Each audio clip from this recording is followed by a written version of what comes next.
you are about to hear is not science fiction or conspiracy theory, but a glimpse of what is going on behind the closed doors of the United States Pentagon.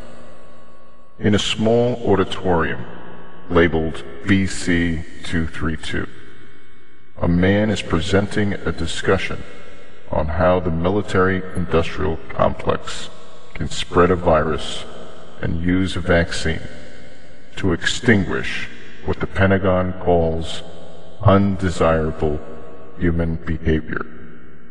Specifically in this case, religious behavior. This is dark science, my friends. With all the mandatory vaccine programs in the United States, do not be deceived for a moment that something like this will not, or possibly hasn't already, been used on the American public. Let's take a look, shall we? Excuse me, on the left over here, we have individuals who are religious fundamentalists, religious fanatics, and this is the expression, RT-PCR, real-time PCR expression of the VMAT2 gene. Over here, we have individuals. So let me complete. So over here, we have individuals who are not particularly fundamentalists, not particularly religious, and you can see there's a much reduced expression of this particular gene, the VMAT2 gene. Another evidence that supports our hypothesis for the development of this approach. What you see here is by spreading this virus, we're going to eliminate individuals from donning on a bomb vest and going into a market and blowing up the market. So our hypothesis is that these are fanatical people, that they have overexpression of the VMAT2 gene, and that by vaccinating them against this, we'll eliminate this behavior. So we have some very, very remarkable data in this next slide. Here we have two brain scans. These are fMRIs. These are two different individuals with different levels of expression of VMAT2.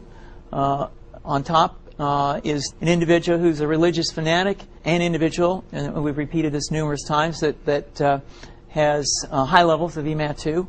Now, this individual down here who had low levels of the VMAT2 gene, this individual would self-describe as not particularly religious.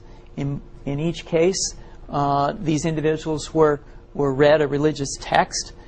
This individual lit up the right middle frontal gyrus, shown here, and that's a part of the brain that's associated with theory of mind.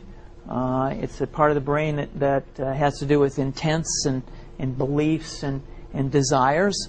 In marked contrast, here's an individual who would not particularly self-describe as religious, and when they're read a religious text, what you see is that this part of the brain called the anterior insula lights up. This is a part of the brain that's associated with disgust or displeasure on hearing something. So you're suggesting I take a CT scan with me when I'm evaluating people to determine whether I put a bullet in their head?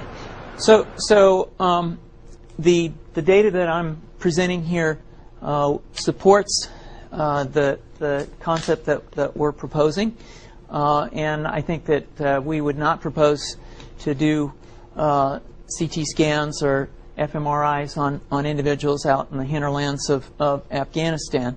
The virus would immunize against this VMAT2 gene, and that would have the effect that you see here, which is it's essentially to turn a fanatic into a normal person. And we think that will have major effects in the Middle East. How would you suggest that this is going to be dispersed? Aerosol?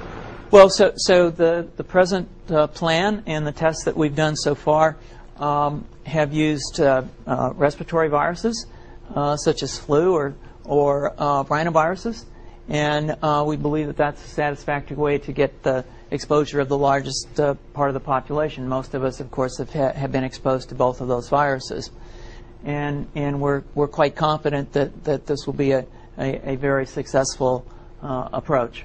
This is fascinating. What's the name of this proposal?